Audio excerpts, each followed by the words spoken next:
Moby Dick by Herman Melville. Chapter 17.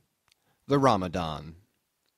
As Queequeg's Ramadan, or fasting and humiliation, was to continue all day, I did not choose to disturb him till towards nightfall, for I cherished the greatest respect towards everybody's religious obligations, never mind how comical, and couldn't find it in my heart to undervalue even a congregation of ants worshipping a toadstool, or those other creatures in certain parts of our earth who, with a degree of footmanism quite unprecedented in other planets, bow down before the torso of a deceased landed proprietor merely on account of the inordinate possessions yet owned and rented in his name. I say we good Presbyterian Christians should be charitable in these things, and not fancy ourselves so vastly superior to other mortals, pagans and what not, because of their half-crazy conceits on these subjects. There was Queequeg now, certainly entertaining the most absurd notions about Yojo and his Ramadan, but what of that? Queequeg thought he knew what he was about, I suppose. He seemed to be content, and there let him rest. All our arguing with him would not avail. Let him be, I say, and heaven have mercy on us all, Presbyterians and pagans alike, for we are all somehow dreadfully cracked about the head, and sadly need mending. Towards evening, when I felt assured that all his performances and rituals must be over, I went up to his room and knocked at the door, but no answer. I tried to open it, but it was fastened inside. "Queequeg," said I, softly, through the keyhole, all silent. "I say, Queequeg, why don't you speak? It's I, Ishmael." But all remained still as before. I began to grow alarmed. I had allowed him such abundant time, I thought he might have had an apoplectic fit. I looked through the keyhole, but the door opening into an odd corner of the room, the keyhole prospect was but a crooked and sinister one. I could only see part of the footboard of the bed, and a line of the wall, but nothing more. I was surprised to behold, resting against the wall, the wooden shaft of Queequeg's harpoon, which the landlady the evening previous had taken from him before our mounting to the chamber. That's strange, thought I, but at any rate, since the harpoon stands yonder, and he seldom or never goes abroad without it, therefore he must be inside here, and no possible mistake. "Queequeg! Queequeg!" All still. Something must have happened. Apoplexy. I tried to burst open the door, but it stubbornly resisted. Running downstairs, I quickly stated my suspicions to the first person I met, the chambermaid. "La, la," she cried, "I thought something must be the matter. I went to make the bed after breakfast, and the door was locked, and not a mouse to be heard, and it's been just so silent ever since. But I thought maybe you had both gone off and locked your baggage in for safe keeping. La, la, ma'am, mistress, murder, Mrs. Hussey, apoplexy." And with these cries she ran toward the kitchen, I following. Mrs. Hussey soon appeared with a mustard pot in one hand and a vinegar cruet in the other, having just broken away from the occupation of attending to the castors and scolding her little black boy meantime. "Woodhouse," cried I, "which way to it? Run, for God's sake, and fetch something to pry open the door. The axe, the axe! He's had a stroke, depend upon it." And so saying, I was unmethodically rushing upstairs again empty-handed, when Mrs. Hussey interposed the mustard pot and vinegar cruet and the entire castor of her countenance. "What's the matter with you, young man?" "Get the axe. For God's sake, run for the doctor, someone, while I pry it open." "Look here," said the landlady, quickly putting down the vinegar cruet, so as to have one hand free. "Look here. Are you talking about prying open any of my doors?" And with that she seized my arm. "What's the matter with you? What's the matter with you, shipmate?" In as calm but as rapid a manner as possible, I gave her to understand the whole case. Unconsciously clapping the vinegar cruet to one side of her nose, she ruminated for an instant, then exclaimed, "No, I haven't seen it since I put it there."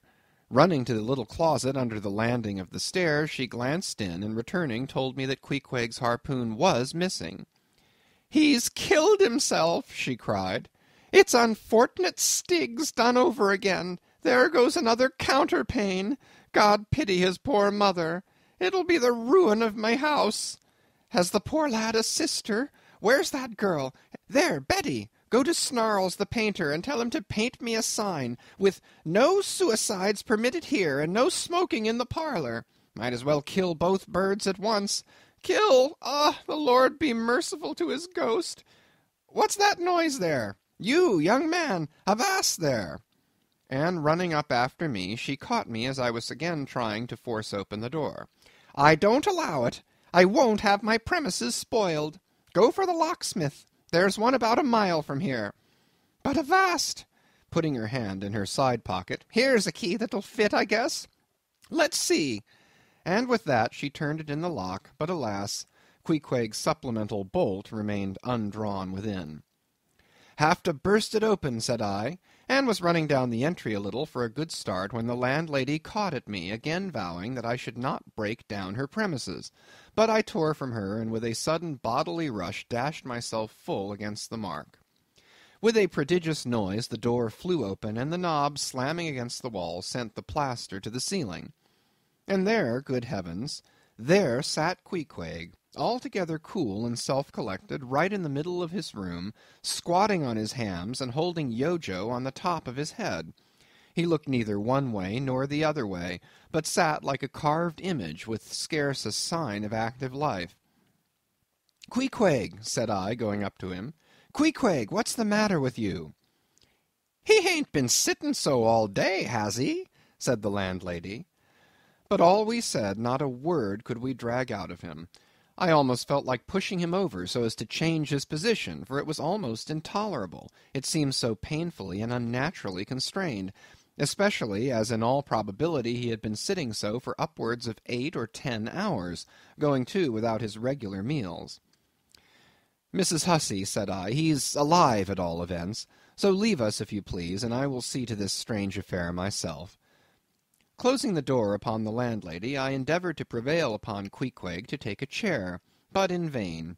There he sat, and all he could do, for all my polite arts and blandishments, he would not move a peg, nor say a single word, nor even look at me, nor notice my presence in the slightest way.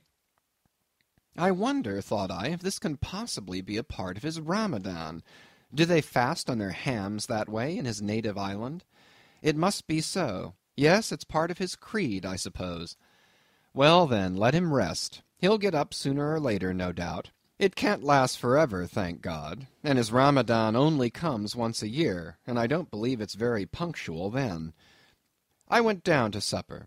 After sitting a long time listening to the long stories of some sailors who had just come from a plum-pudding voyage, as they call it, that is, a short whaling voyage in a schooner or brig confined to the north of the line in the Atlantic Ocean only. After listening to these plum-puddingers till nearly 11 o'clock, I went upstairs to go to bed, feeling quite sure by this time Queequeg must certainly have brought his Ramadan to a termination. But no, there he was, just where I had left him. He had not stirred an inch. I began to grow vexed with him. It seemed so downright senseless and insane to be sitting there all day and half the night on his hams in a cold room, holding a piece of wood on his head. For heaven's sake, Queequeg, get up and shake yourself. Get up and have some supper. You'll starve. You'll kill yourself, Queequeg. But not a word did he reply. Despairing of him, therefore, I determined to go to bed and to sleep, and no doubt before a great while he would follow me.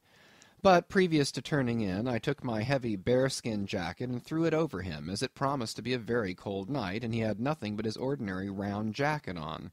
For some time, do all I would, I could not get into the faintest doze. I had blown out the candle, and the mere thought of Queequeg, not 4 feet off, sitting there in that uneasy position, stark alone, in the cold and dark, this made me really wretched. Think of it, sleeping all night in the same room with a wide-awake pagan on his hams in this dreary, unaccountable Ramadan. But somehow I dropped off at last, and knew nothing more till break of day, when, looking over the bedside, there squatted Queequeg, as if he had been screwed down to the floor. But as soon as the first glimpse of sun entered the window, up he got, with stiff and grating joints, but with a cheerful look, limped towards me where I lay, pressed his forehead against mine, and said his Ramadan was over. Now, as I before hinted, I have no objection to any person's religion, be it what it may, so long as that person does not kill or insult any other person, because that other person don't believe it also. But when a man's religion becomes really frantic, when it is a positive torment to him, and, in fine, makes this earth of ours an uncomfortable inn to lodge in, then I think it high time to take that individual aside and argue the point with him. And just so I now did with Queequeg. "Queequeg," said I, "get into bed now, and lie and listen with me." Then I went on, beginning with the rise and progress of the primitive religions, and coming down to the various religions of the present time, during which time I laboured to show Queequeg that all these Lents, Ramadans, and prolonged ham-squattings in cold, cheerless rooms were stark nonsense, bad for the health, useless for the soul, opposed, in short, to the obvious laws of hygiene and common sense. I told him, too, that he, being in other things such an extremely sensible and sagacious savage, it pained me, very badly pained me, to see him now so deplorably foolish about this ridiculous Ramadan of his. Besides, argued I, fasting makes the body cave in, hence the spirit caves in, and all thoughts born of a fast must necessarily be half-starved.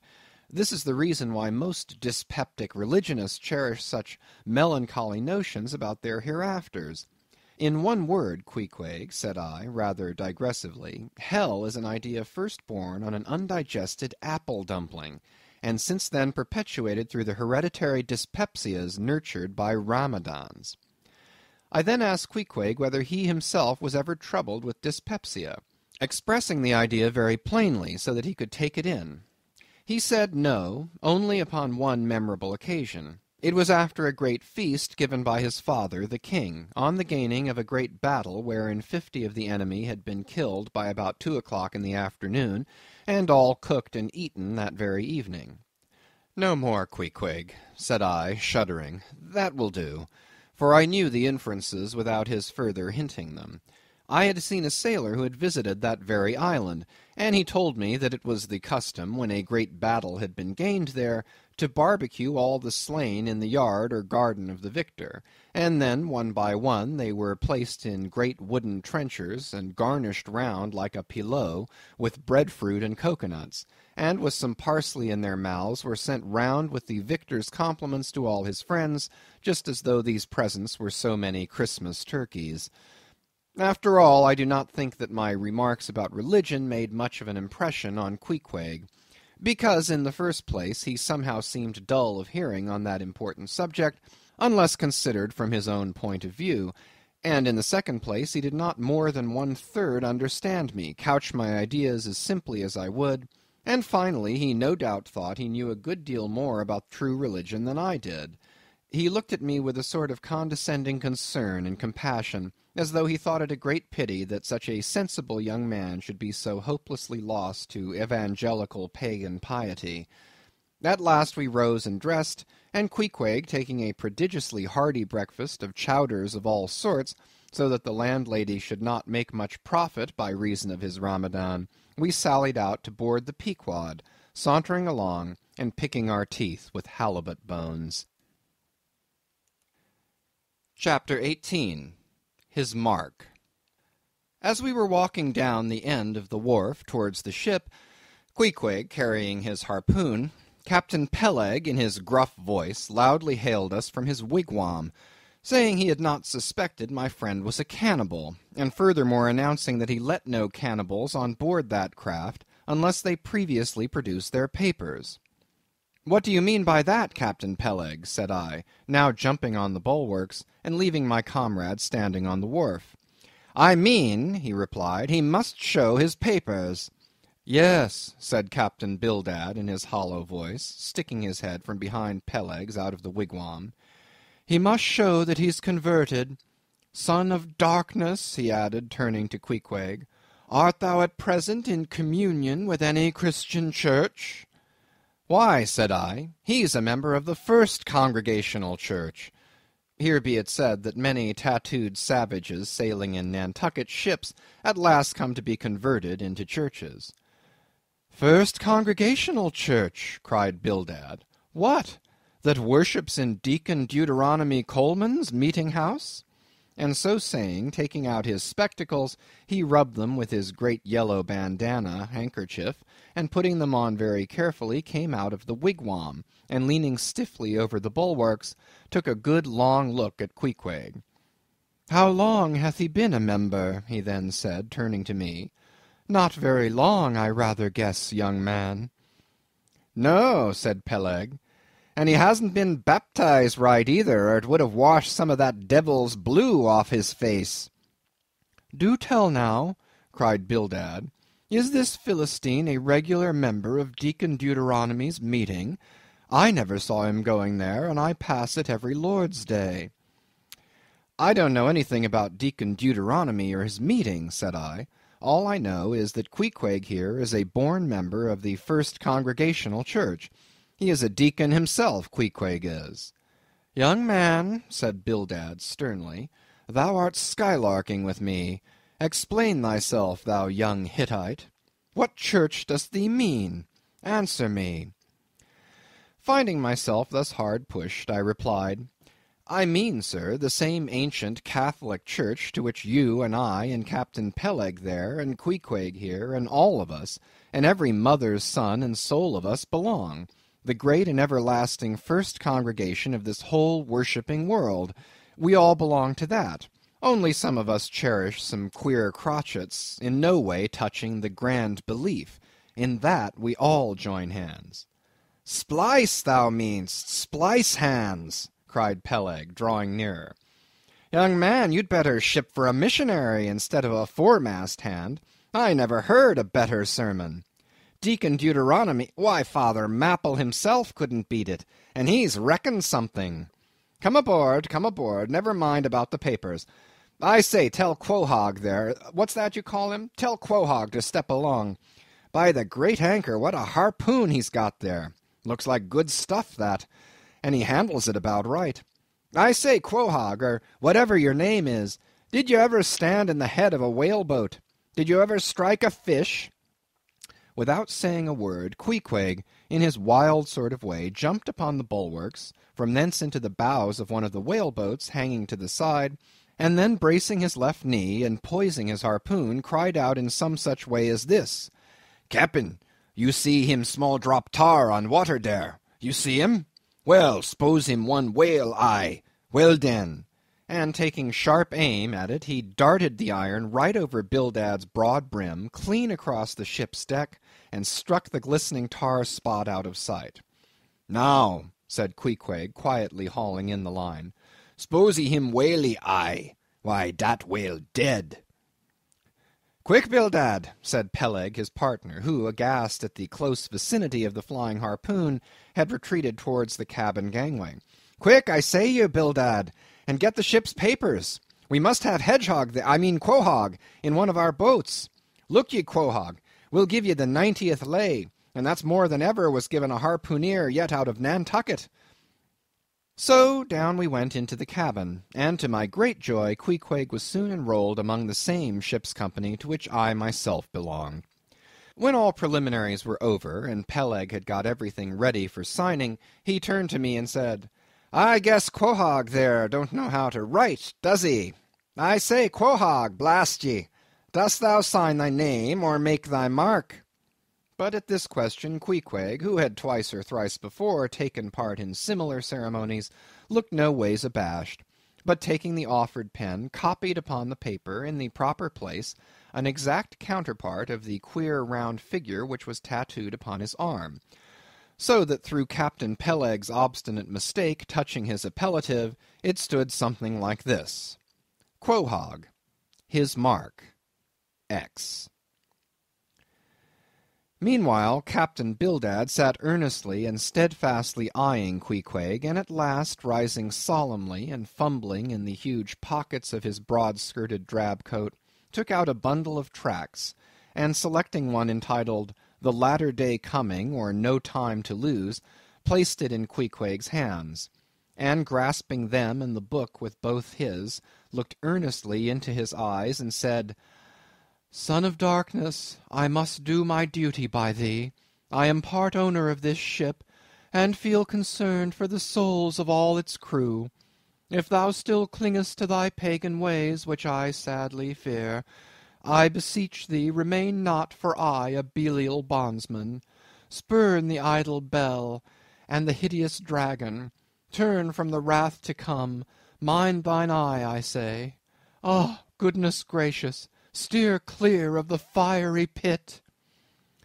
Something of the salt sea yet lingered in old Bildad's language, heterogeneously mixed with scriptural and domestic phrases. Avast there, Bildad! Avast now spoiling our harpooneer! Cried Peleg. Pious harpooneers never make good voyagers. It takes the shark out of 'em. No harpooneer is worth a straw who ain't pretty sharkish. There was young Nat Swain, once the bravest boat-header out of all Nantucket in the Vineyard. He joined the meeting and never came to good. He got so frightened about his plaguey soul that he shrinked and steered away from Wales, for fear of afterclaps, in case he got stove and went to Davy Jones. Peleg, Peleg, said Bildad, lifting his eyes and hands, thou thyself, as I myself, hast seen many a perilous time. Thou knowest, Peleg, what it is to have the fear of death. How then canst thou prate in this ungodly guise? Thou beliest thine own heart, Peleg. Tell me, when this same Pequod here had her 3 masts overboard in that typhoon on Japan, that same voyage when thou went mate with Captain Ahab, didst thou not think of death and the judgment then? Hear him now, cried Peleg, marching across the cabin and thrusting his hands far down into his pockets. Hear him, all of ye.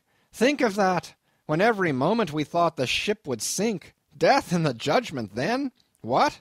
With all 3 masts making such an everlasting thundering against the side, and every sea breaking over us fore and aft? Think of death and the judgment then? No time to think about death then. Life was what Captain Ahab and I was thinking of, and how to save all hands, how to rig jury masts, how to get into the nearest port. That's what I was thinking of. Bildad said no more, but buttoning up his coat, stalked on deck, where we followed him. There he stood, very quietly overlooking some sailmakers who were mending a topsail in the waist. Now and then he stooped to pick up a patch or save an end of tarred twine, which otherwise might have been wasted. Chapter 19. The Prophet. Shipmates, have ye shipped in that ship? Queequeg and I had just left the Pequod, and were sauntering away from the water, for the moment each occupied with his own thoughts, when the above words were put to us by a stranger, who, pausing before us, levelled his massive forefinger at the vessel in question.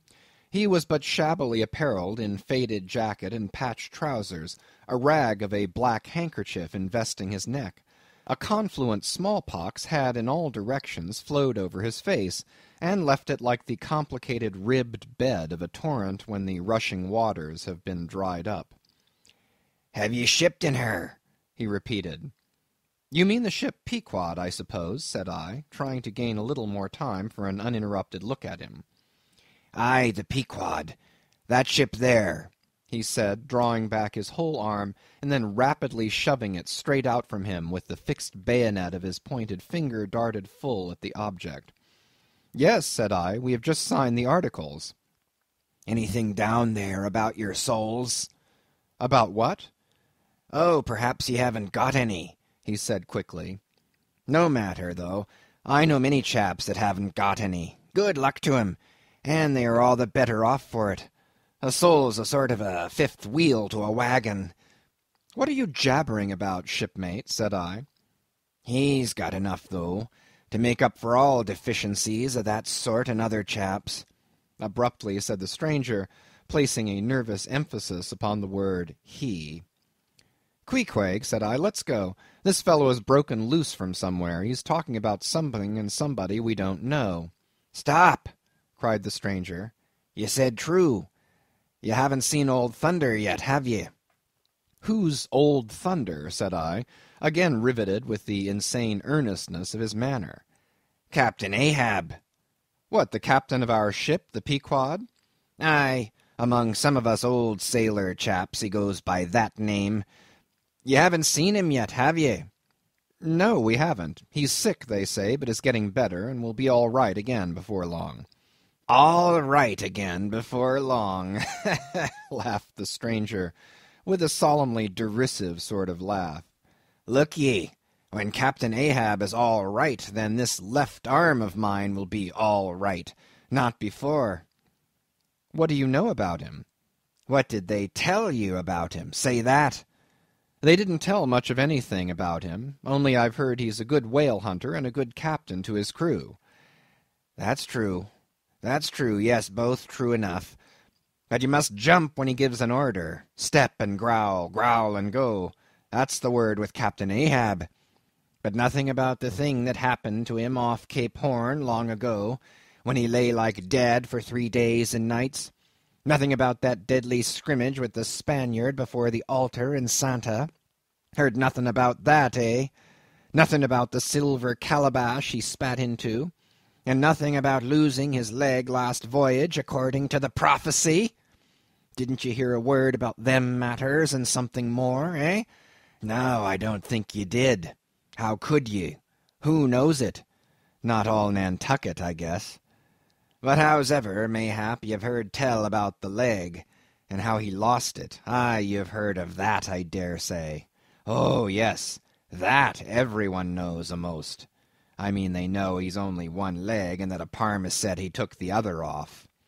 My friend, said I, what all this gibberish of yours is about, I don't know, and I don't much care, for it seems to me that you must be a little damaged in the head.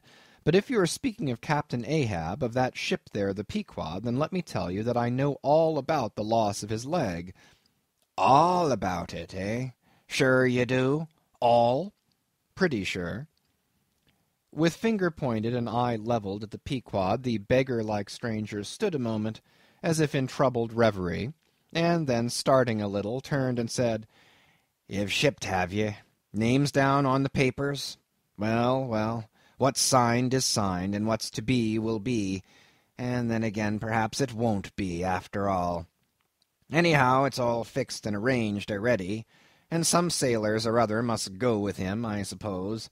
As well these as any other men, God pity 'em. Morning to you, shipmates, morning.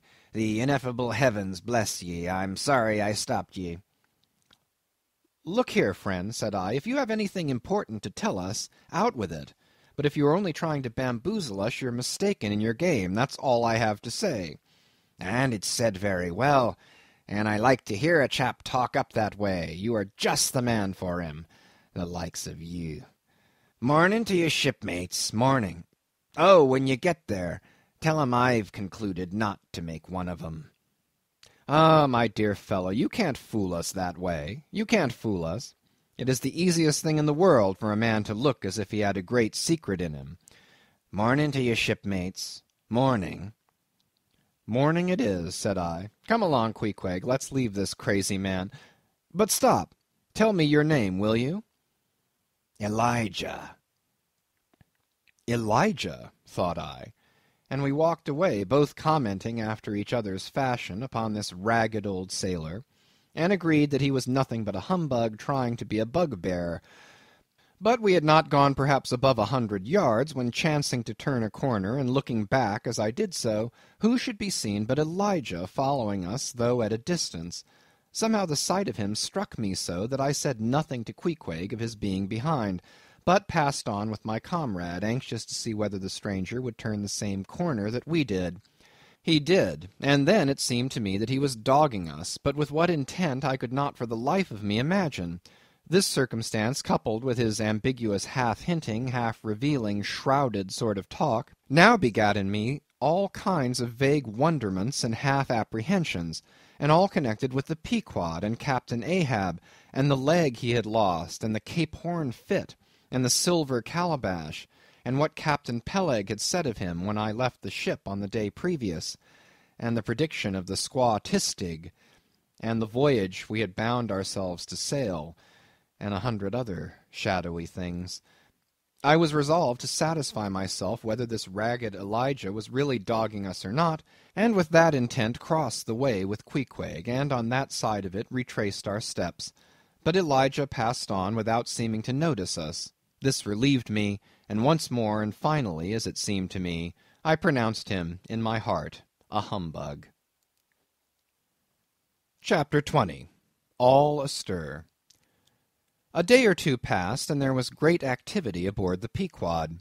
Not only were the old sails being mended, but new sails were coming on board, and bolts of canvas and coils of rigging.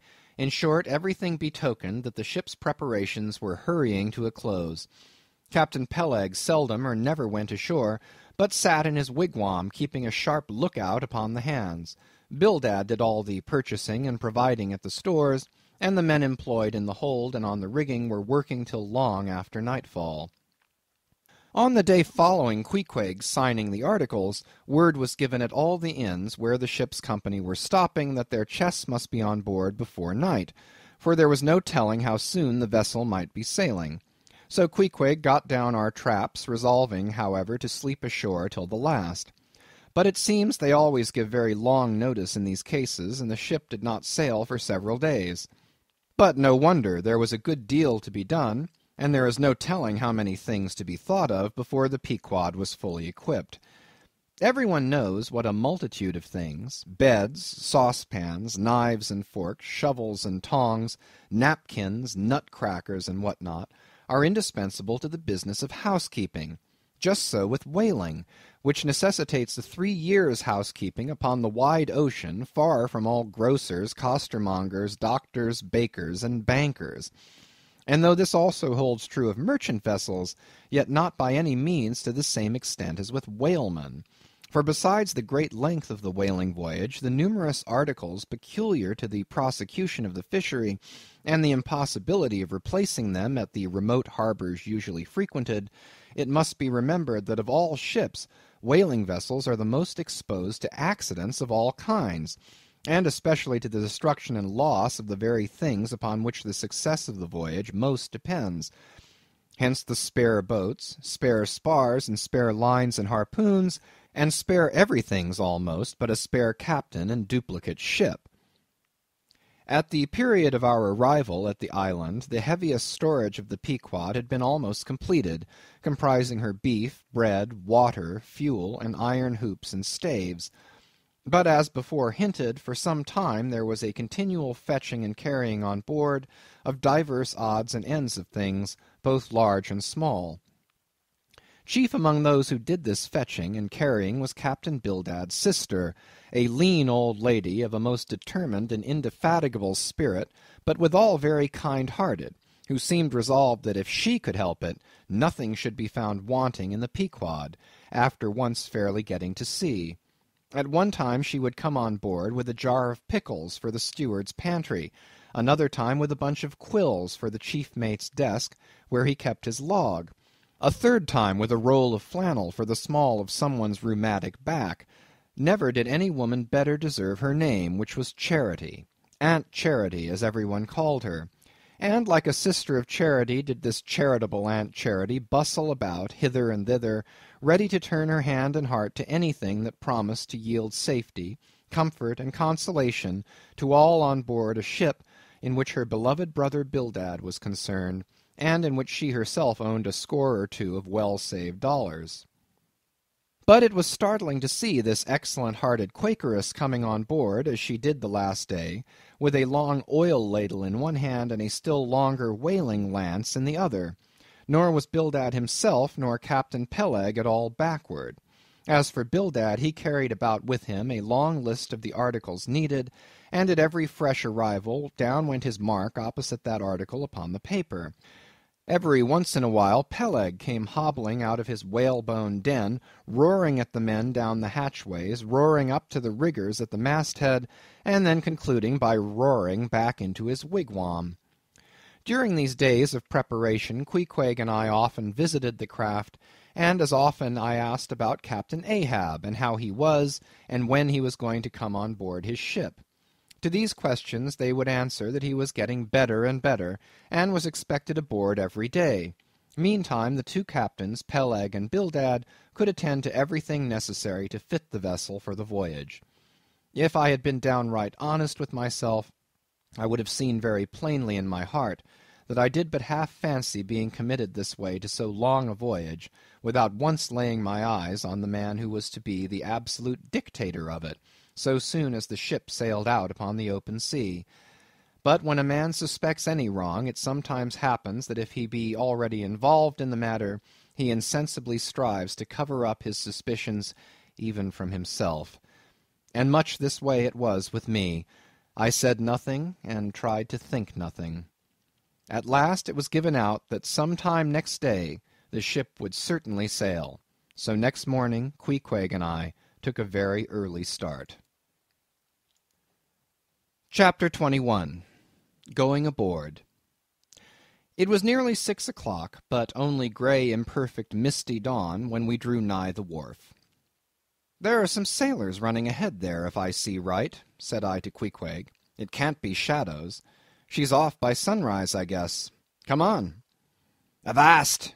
cried a voice, whose owner, at the same time coming close behind us, laid a hand upon both our shoulders, and then insinuating himself between us, stood stooping forward a little in the uncertain twilight, strangely peering from Queequeg to me. It was Elijah. "Going aboard?" "Hands off, will you?" said I. "Looky here," said Queequeg, shaking himself. "Go away." "Ain't going aboard, then?" "Yes, we are," said I, "but what business is that of yours? Do you know, Mr. Elijah, that I consider you a little impertinent?"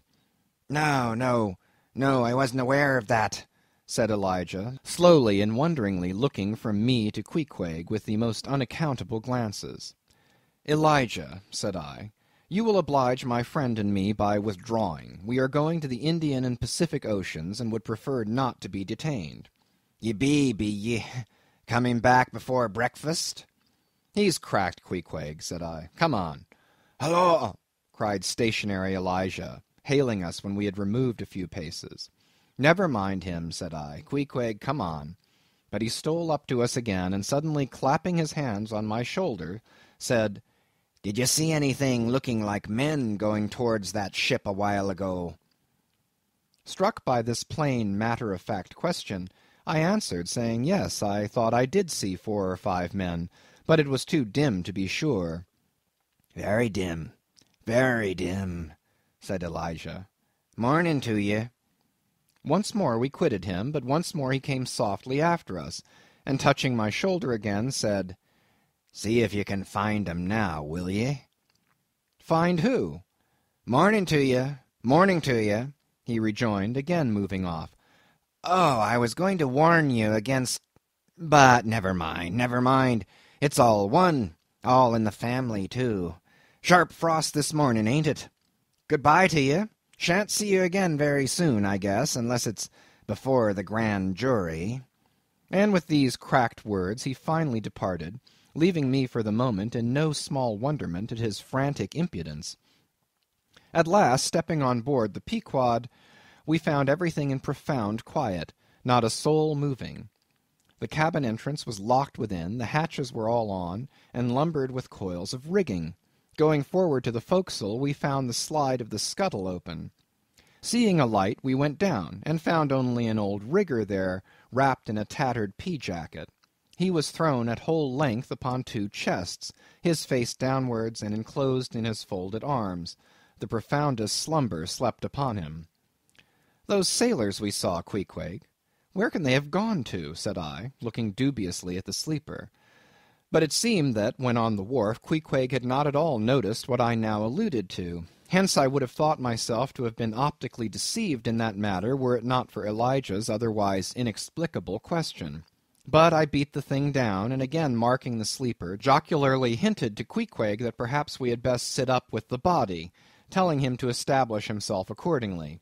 He put his hand upon the sleeper's rear as though feeling if it was soft enough, and then, without more ado, quietly sat down there. "Gracious, Queequeg, don't sit there," said I. "Oh, perry dood seat," said Queequeg. "My country way. Won't hurt him face." "Face," said I. "Call that his face? A very benevolent countenance, then. But how hard he breathes. He's heaving himself. Get off, Queequeg, you're heavy. It's grinding the face of the poor. Get off, Queequeg. Look, he'll twitch you off soon. I wonder he don't wake. Queequeg removed himself to just beyond the head of the sleeper and lighted his tomahawk pipe. I sat at the feet. We kept the pipe passing over the sleeper and from one to the other. Meanwhile, upon questioning him in his broken fashion, Queequeg gave me to understand that in his land, owing to the absence of settees and sofas of all sorts, the kings, chiefs, and great people generally were in the custom of fattening some of the lower orders for ottomans, and to furnish a house comfortably in that respect you had only to buy up 8 or 10 lazy fellows and lay them round in the piers and alcoves. Besides, it was very convenient on an excursion, much better than those garden chairs which are convertible into walking sticks. Upon occasion, a chief calling his attendant and desiring him to make a settee of himself under a spreading tea, perhaps in some damp marshy place. While narrating these things, every time Queequeg received the tomahawk from me, he flourished the hatchet side of it over the sleeper's head. "What's that for, Queequeg?" "Perry easy, killie. Oh, perry easy." He was going on with some wild reminiscences about his tomahawk pipe, which, it seemed, had in its two uses both brained his foes and soothed his soul, when we were directly attracted to the sleeping rigger. The strong vapour was now completely filling the contracted hole. It began to tell upon him. He breathed with a sort of muffledness, then seemed troubled in the nose, then revolved over once or twice, then sat up and rubbed his eyes. "Hullo," he breathed at last. "Who be ye smokers?" "Shipped men," answered I. "When does she sail?" "Aye, aye, you're going in her, be ye? She sails today. The captain came aboard last night." "What captain? Ahab?" "Who but him, indeed." I was going to ask him some further questions concerning Ahab when we heard a noise on deck. "Hallo, Starbuck's astir," said the rigger. "He's a lively chief mate, that. Good man and a pious, but all alive now. I must turn to." And so saying, he went on deck, and we followed. It was now clear sunrise.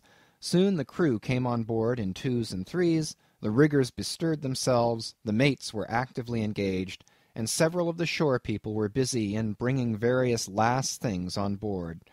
Meanwhile Captain Ahab remained invisibly enshrined within his cabin.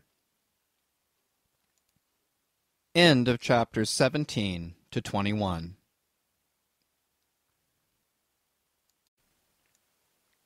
Chapter 22. Merry Christmas.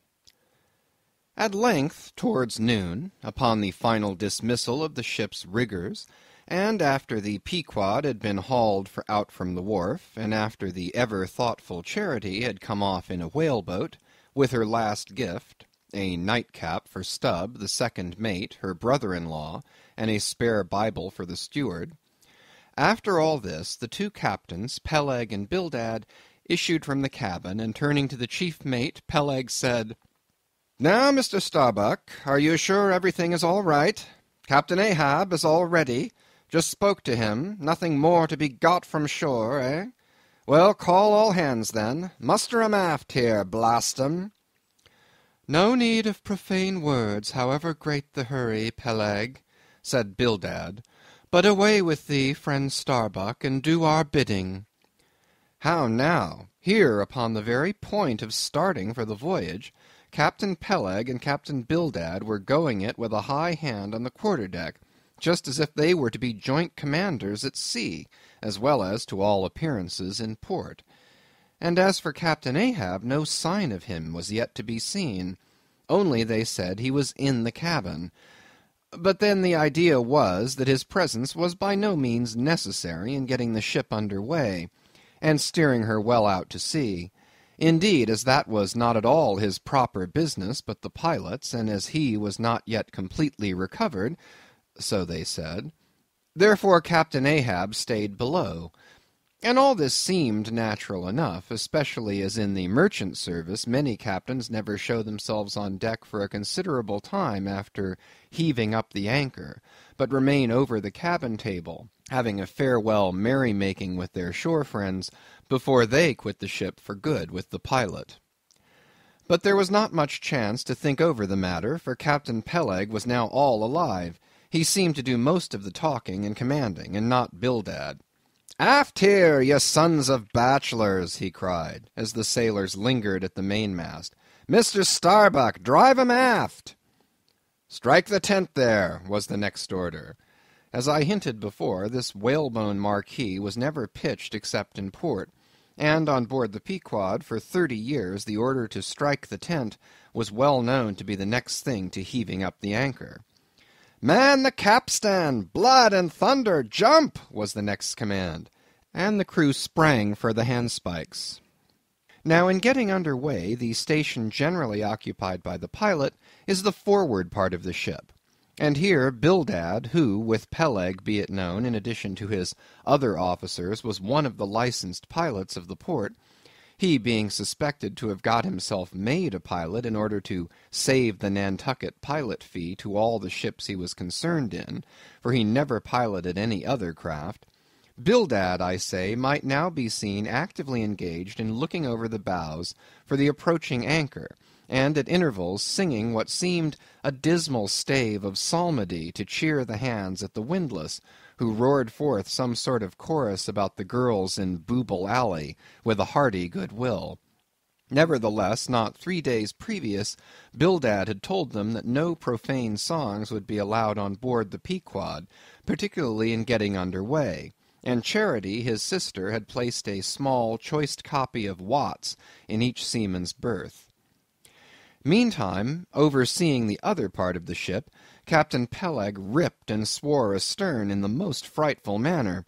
I almost thought he would sink the ship before the anchor could be got up. Involuntarily I paused on my handspike and told Queequeg to do the same, thinking of the perils we both ran in starting on the voyage with such a devil for a pilot. I was comforting myself, however, with the thought that in pious Bildad might be found some salvation, spite of his 777th lay, when I felt a sudden sharp poke in my rear, and, turning round, was horrified at the apparition of Captain Peleg in the act of withdrawing his leg from my immediate vicinity. That was my first kick. "Is that the way they heave in the merchant service?" he roared. "Spring, thou sheephead, spring, and break thy backbone. Why don't you spring, I say, all of ye? Spring! Quohog! Spring, thou chap with the red whiskers! Spring there, Scotch cap! Spring, thou green pants! Spring, I say, all of ye, and spring your eyes out!" And so saying, he moved along the windlass, here and there using his leg very freely, while imperturbable Bildad kept leading off with his psalmody. Thinks I, Captain Peleg must have been drinking something today. At last the anchor was up, the sails were set, and off we glided. It was a short, cold Christmas, and as the short northern day merged into night, we found ourselves almost broad upon the wintry ocean, whose freezing spray cased us in ice as in polished armor. The long rows of teeth on the bulwarks glistened in the moonlight, and like the white ivory tusks of some huge elephant, vast curving icicles depended from the bows. Lank Bildad, as pilot, headed the first watch, and ever and anon, as the old craft deep-dived into the green seas, and sent the shivering frost all over her, and the winds howled, and the cordage rang, his steady notes were heard. "Sweet fields beyond the swelling flood stand dressed in living green, so to the Jews old Canaan stood, while Jordan rolled between." Never did those sweet words sound more sweetly to me than then. They were full of hope and fruition. Spite of this frigid winter night in the boisterous Atlantic, spite of my wet feet and wetter jacket, there was yet, it then seemed to me, many a pleasant haven in store, and meads and glades so eternally vernal that the grass shot up by the spring, untrodden, unwilted, remains at midsummer. At last we gained such an offing that the two pilots were needed no longer. The stout sailboat that had accompanied us began ranging alongside. It was curious and not unpleasing how Peleg and Bildad were affected at this juncture, especially Captain Bildad.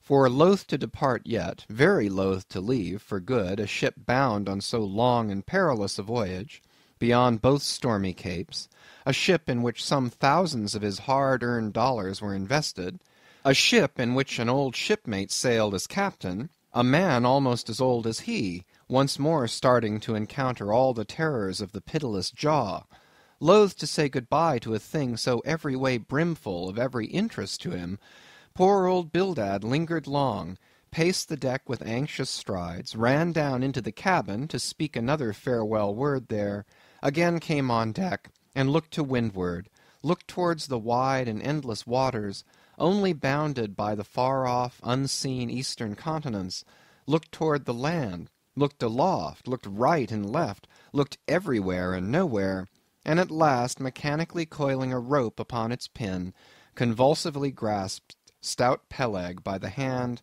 and holding up a lantern, for the moment stood gazing heroically in his face, as much to say, "Nevertheless, friend Peleg, I can stand it. Yes, I can." As for Peleg himself, he took it more like a philosopher. But for all his philosophy, there was a tear twinkling in his eye when the lantern came too near.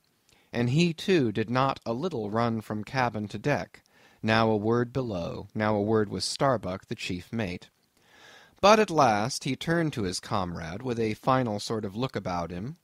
"Captain Bildad! Come, old shipmate, we must go. Back the main-yard there. Boat ahoy! Stand by to come close alongside now. Careful, careful. Come, Bildad, boy, say your last. Luck to you, Starbuck. Luck to you, Mr. Stubb. Luck to you, Mr. Flask. Good-bye and good luck to you all. And this day 3 years I'll have a hot supper smoking for ye in old Nantucket. Hurrah and away!" "God bless ye, and have ye in his holy keeping, men," murmured old Bildad almost incoherently.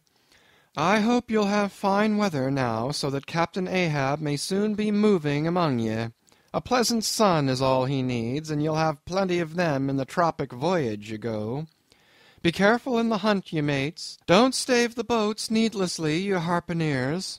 Good white cedar plank is raised full 3% within the year. Don't forget your prayers, either. Mr. Starbuck, mind that cooper don't waste the spare staves. Oh, the sail needles are in the green locker. Don't whale it too much on the Lord's days, men. But don't miss a fair chance, either. That's rejecting heaven's good gifts. Have an eye to the molasses tierce, Mr. Stubb. It was a little leaky, I thought. If ye touch at the islands, Mr. Flask, beware of fornication. Good-bye, good-bye. Don't keep that cheese too long down in the hold, Mr. Starbuck. It'll spoil. Be careful with the butter. 20 cents the pound it was. And mind ye, if— Come, come, Captain Bildad, stop palavering. Away! And with that, Peleg hurried him over the side, and both dropped into the boat. Ship and boat diverged. The cold, damp night breeze blew between. A screaming gull flew overhead. The two hulls wildly rolled. We gave 3 heavy-hearted cheers, and blindly plunged, like fate, into the lone Atlantic. Chapter 23. The Lee Shore. Some chapters back, one Bulkington was spoken of, a tall, new-landed mariner encountered in New Bedford at the inn. When on that shivering winter's night the Pequod thrust her vindictive bows into the cold, malicious waves, who should I see standing at her helm but Bulkington? I looked with sympathetic awe and fearfulness upon the man, who in midwinter just landed from a 4 years' dangerous voyage, could so unrestingly push off again for still another tempestuous term. The land seemed scorching to his feet. Wonderfulest things are ever the unmentionable. Deep memories yield no epitaphs. This 6-inch chapter is the stoneless grave of Bulkington. Let me only say that it fared with him as with the storm-tossed ship that miserably drives along the lured land. The port would fain give succor. The port is pitiful. In the port is safety, comfort, hearthstone, supper, warm blankets, friends, all that's kind to our mortalities. But in that gale, the port, The land is that ship's direst jeopardy. She must fly all hospitality. One touch of land, though it but graze the keel, would make her shudder through and through. With all her might she crowds all sail offshore.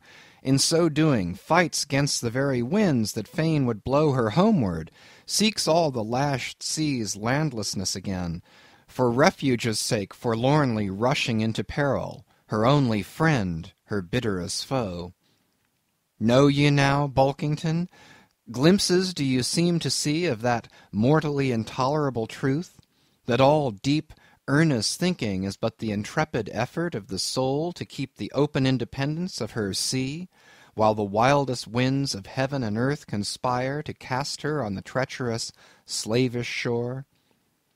But as in landlessness alone resides highest truth, shoreless, indefinite as God, so better it is to perish in that howling infinite than be ingloriously dashed upon the lee, even if that were safety.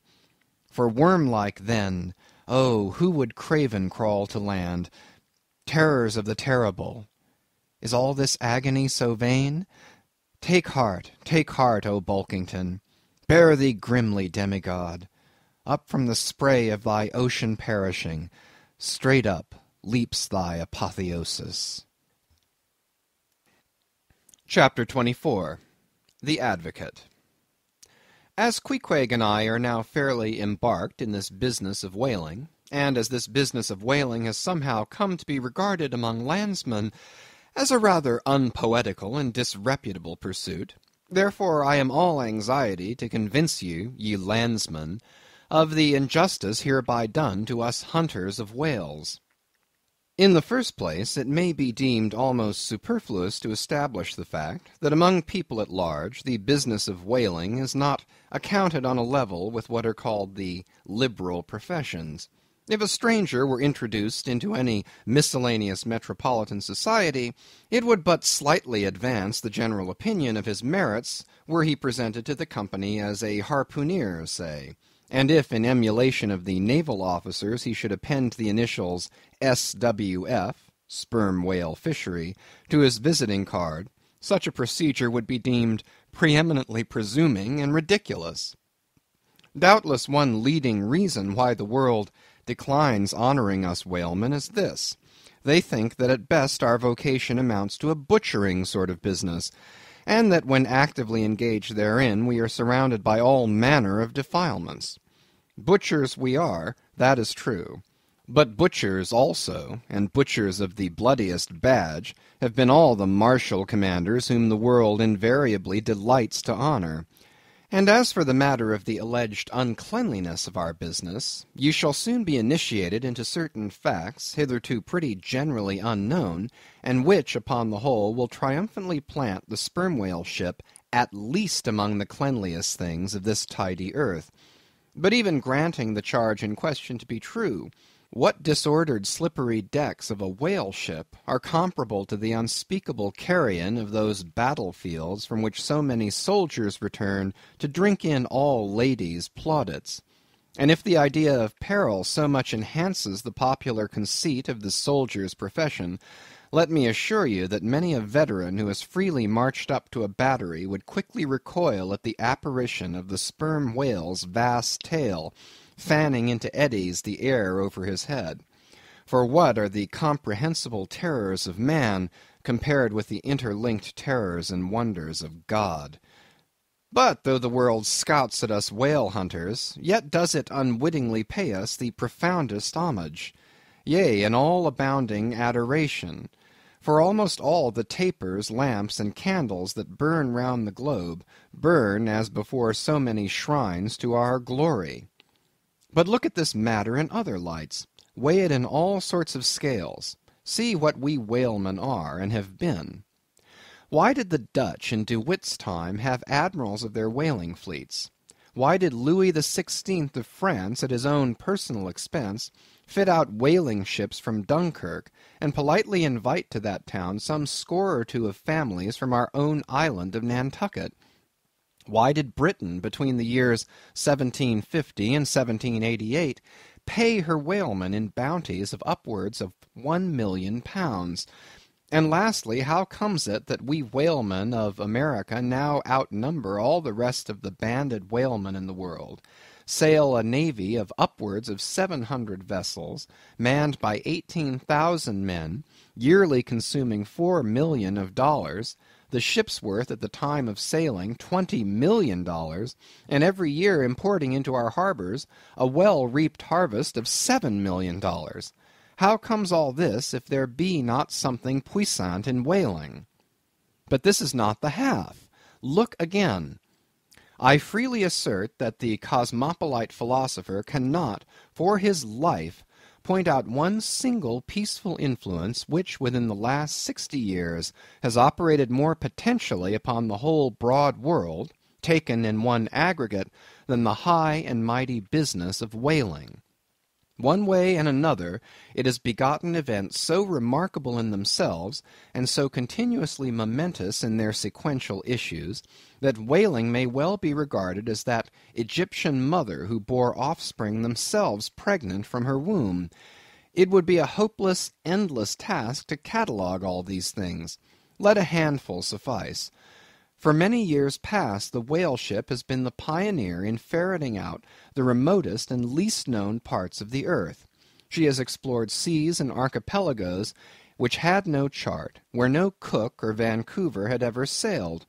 If American and European men of war now peacefully ride in once savage harbors, let them fire salutes to the honor and glory of the whale ship, which originally showed them the way, and first interpreted between them and the savages. They may celebrate as they will the heroes of exploring expeditions, your Cooks, your Krusensterns, but I say that scores of anonymous captains have sailed out of Nantucket that were as great and greater than your Cook and your Krusenstern. For in their succourless empty-handedness, they, in the heathenish sharked waters and by the beaches of unrecorded javelin islands, battled with virgin wonders and terrors that Cook with all his marines and muskets would not willingly have dared. All that is made such a flourish of in old South Sea voyages, those things were but the lifetime commonplaces of our heroic Nantucketers.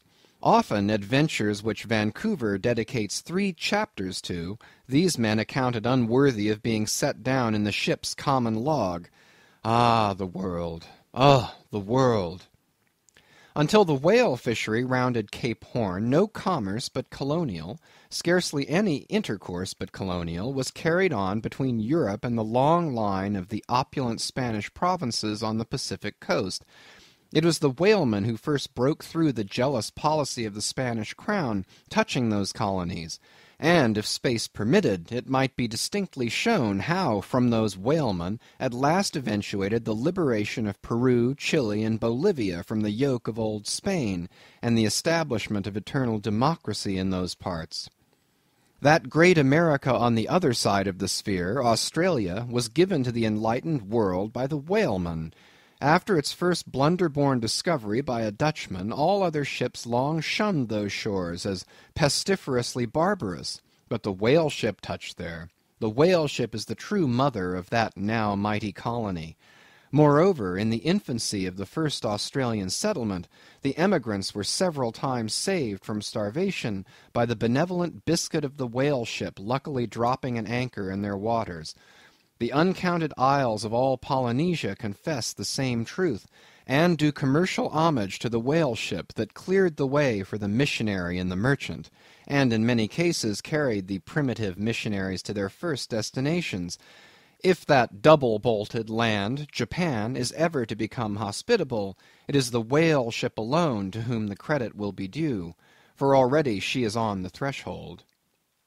But if, in the face of all this, you still declare that whaling has no aesthetically noble associations connected with it, then I am ready to shiver 50 lances with you there, and unhorse you with a split helmet every time. The whale has no famous author, and whaling no famous chronicler, you will say.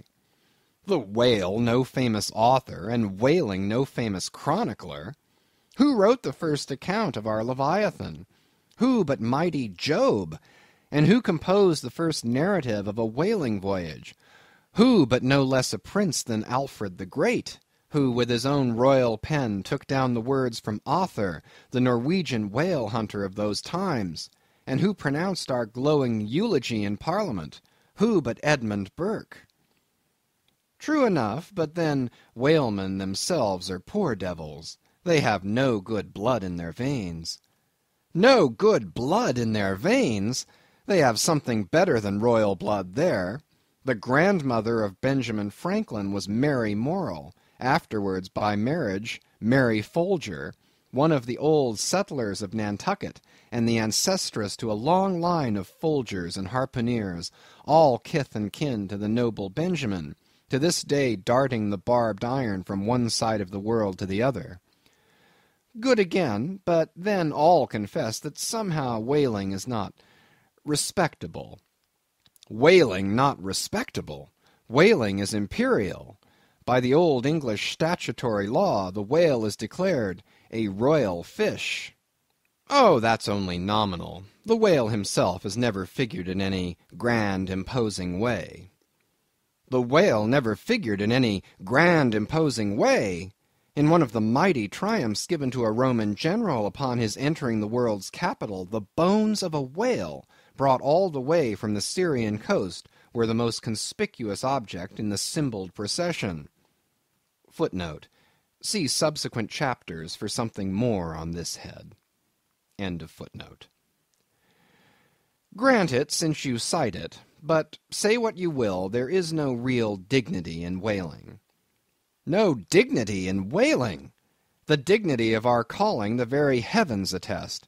Cetus is a constellation in the south. No more, drive down your hat in the presence of the Tsar and take it off to Queequeg. No more, I know a man that in his lifetime has taken 350 whales. I account that man more honorable than that great captain of antiquity who boasted of taking as many walled towns. And as for me, if by any possibility there be any as yet undiscovered prime thing in me, if I shall ever deserve any real repute in that small but high hushed world which I might not be unreasonably ambitious of, if hereafter I shall do anything that, upon the whole, a man might rather have done than to have left undone, if at my death my executors, or more properly my creditors, find any precious manuscripts in my desk, then here I prospectively ascribe all the honor and the glory to whaling, for a whale ship was my Yale College and my Harvard. Chapter 25. Postscript. In behalf of the dignity of whaling, I would fain advance naught but substantiated facts, but after embattling his facts, an advocate who should wholly suppress a not unreasonable surmise, which might tell eloquently upon his case, such an advocate, would he not be blameworthy? It is well known that at the coronation of kings and queens, even modern ones, a certain curious process of seasoning them for their functions is gone through. There is a salt-cellar of state, so called, and there may be a caster of state. How they use the salt precisely, who knows? Certain I am, however, that a king's head is solemnly oiled at his coronation, even as a head of salad. Can it be, though, that they anoint it with a view of making his interior run well as they anoint machinery? Much might be ruminated here concerning the essential dignity of this regal process, because in common life we esteem but meanly and contemptibly a fellow who anoints his hair and palpably smells of that anointing. In truth, a mature man who uses hair oil, unless medicinally, that man has probably got a quoggy spot in him somewhere. As a general rule, he can't amount to much in his totality. But the only thing to be considered here is this: what kind of oil is used at coronation? Certainly it cannot be olive oil, or macassar oil, nor castor oil, nor bear's oil, nor train oil, nor cod liver oil. What then can it possibly be but sperm oil in its unmanufactured, unpolluted state, the sweetest of all oils? Think of that, ye loyal Britons. We whalemen supply your kings and queens with Coronation stuff. End of chapters 22 to 25. Chapter 26. Knights and Squires. The chief mate of the Pequod was Starbuck, a native of Nantucket, and a Quaker by descent. He was a long, earnest man, and though born on an icy coast, seemed well adapted to endure the hot latitudes, his flesh being hard as twice-baked biscuit. Transported to the Indies, his live blood would not spoil like bottled ale. He must have been born in some time of general drought and famine, or upon one of those fast days for which his state is famous. Only some 30 arid summers had he seen. Those summers had dried up all his physical superfluousness. But this, his thinness, so to speak, seemed no more the token of wasting anxieties and cares than it seemed the indication of any bodily blight. It was merely the condensation of the man. He was by no means ill-looking, quite the contrary. His pure, tight skin was an excellent fit, and closely wrapped up in it, and embalmed with inner health and strength like a revivified Egyptian, this Starbuck seemed prepared to endure for long ages to come, and to endure always as now, for be it polar snow or torrid sun, like a patent chronometer, his interior vitality was warranted to do well in all climates. Looking into his eyes, you seemed to see there the yet lingering images of those thousandfold perils he had calmly confronted through life. A staid, steadfast man, whose life for the most part was a telling pantomime of action, and not a tame chapter of sounds. Yet for all his hardy sobriety and fortitude, there were certain qualities in him which at times affected, and in some cases seemed well nigh to overbalance all the rest. Uncommonly conscientious for a seaman, and endued with a deep natural reverence, the wild watery loneliness of his life did therefore strongly incline him to superstition, but to that sort of superstition which in some organizations seems rather to spring, somehow, from intelligence than from ignorance. Outward portents and inward presentiments were his, and if at times these things bent the welded iron of his soul, so much more did his far-away domestic memories of his young Cape wife and child tend to bend him still more from the original ruggedness of his nature, and open him still further to those latent influences which, in some honest-hearted men, restrain the gush of dare-devil daring so often evinced by others in the more perilous vicissitudes of the fisheries.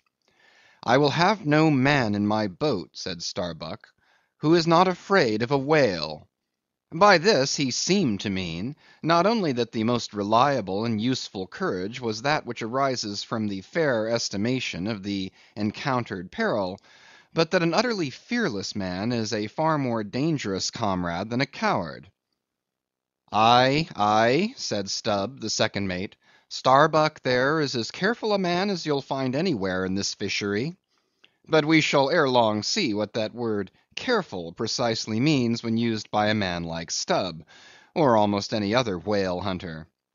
Starbuck was no crusader after perils. In him courage was not a sentiment, but a thing simply useful to him, and always at hand upon all mortally practical occasions. Besides, he thought, perhaps, that in this business of whaling, courage was one of the great staple outfits of the ship, like her beef and her bread, and not to be foolishly wasted. Therefore he had no fancy for lowering for whales after sundown, nor for persisting in fighting a fish that too much persisted in fighting him. For, thought Starbuck, I am here in this critical ocean to kill whales for my living, and not to be killed by them for theirs. And that hundreds of men had been so killed, Starbuck well knew. What doom was his own father's? Where in the bottomless deeps could he find the torn limbs of his brother? With memories like these in him, and moreover given to a certain superstitiousness, as has been said, the courage of this Starbuck, which could nevertheless still flourish, must indeed have been extreme. But it was not in reasonable nature that a man so organized, and with such terrible experiences and remembrances as he had, it was not in nature that these things should fail in latently engendering an element in him which, under suitable circumstances, would break out from its confinement, and burn all his courage up. And brave as he might be, it was that sort of bravery chiefly, visible in some intrepid men, which, while generally abiding firm in the conflict with seas, or winds, or whales, or any of the ordinary irrational horrors of the world, yet cannot withstand those more terrific because more spiritual terrors, which sometimes menace you from the concentrating brow of an enraged and mighty man. But were the coming narrative to reveal in any instance the complete abasement of poor Starbuck's fortitude, scarce might I have the heart to write it; for it is a thing most sorrowful, nay shocking, to expose the fall of valor in the soul.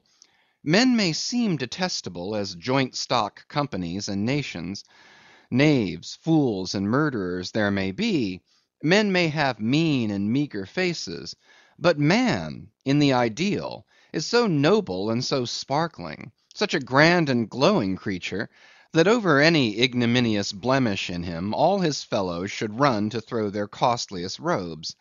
That immaculate manliness we feel within ourselves, so far within us that it remains intact though all the outer characters seem gone, bleeds with keenest anguish at the undraped spectacle of a valor-ruined man; nor can piety itself, at such a shameful sight, completely stifle her upbraidings against the permitting stars. But this august dignity I treat of is not the dignity of kings and robes, but that abounding dignity which has no robed investiture. Thou shalt see it shining in the arm that wields a pick or drives a spike; that democratic dignity which, on all hands, radiates without end from God himself, the great God absolute, the centre and circumference of all democracy; his omnipresence, our divine equality. If then to meanest mariners, and renegades, and castaways, I shall hereafter ascribe high qualities, though dark; weave round them tragic graces; if even the most mournful, perchance the most abased among them all, shall at times lift himself to the exalted mounts; if I shall touch that workman's arm with some ethereal light; if I shall spread a rainbow over his disastrous set of sun; then against all mortal critics bear me out in it, thou just spirit of equality, which has spread one royal mantle of humanity over all my kind; bear me out in it, thou great democratic God, who didst not refuse the swart convict Bunyan the pale poetic pearl; thou who didst clothe with doubly hammered leaves of finest gold the stumped and paupered arm of old Cervantes; thou who didst pick up Andrew Jackson from the pebbles, who didst hurl him upon a war horse, who didst thunder him higher than a throne; thou who, in all thy mighty earthly marchings, ever cullest thy selectest champions from the kingly commons; bear me out in it, O God. CHAPTER 27. Knights and Squires. Stubb was the second mate. He was a native of Cape Cod, and hence, according to local usage, he was called a Cape Codman. A happy-go-lucky, neither craven nor valiant, taking perils as they came with an indifferent air, and while engaged in the most imminent crisis of the chase, toiling away calm and collected as a journeyman joiner engaged for the year. Good humored, easy, and careless, he presided over his whale boat as if the most deadly encounter were but a dinner, and his crew all invited guests. He was as particular about the comfortable arrangement of his part of the boat as an old stage driver is about the snugness of his box. When close to the whale, in the very deathlock of the fight, he handled his unpitying lance coolly and off-handedly, as a whistling tinker his hammer. He would hum over his old rig-a-dig tunes while flank and flank with the most exasperated monster. Long usage had, for this Stubb, converted the jaws of death into an easy chair. What he thought of death itself there was no telling; whether he ever thought of it at all might be a question; but if he ever did chance to cast his mind that way after a comfortable dinner, no doubt, like a good sailor, he took it to be a sort of a call to the watch to tumble aloft and bestir themselves there, about something which he would find out when he obeyed the order, and not sooner.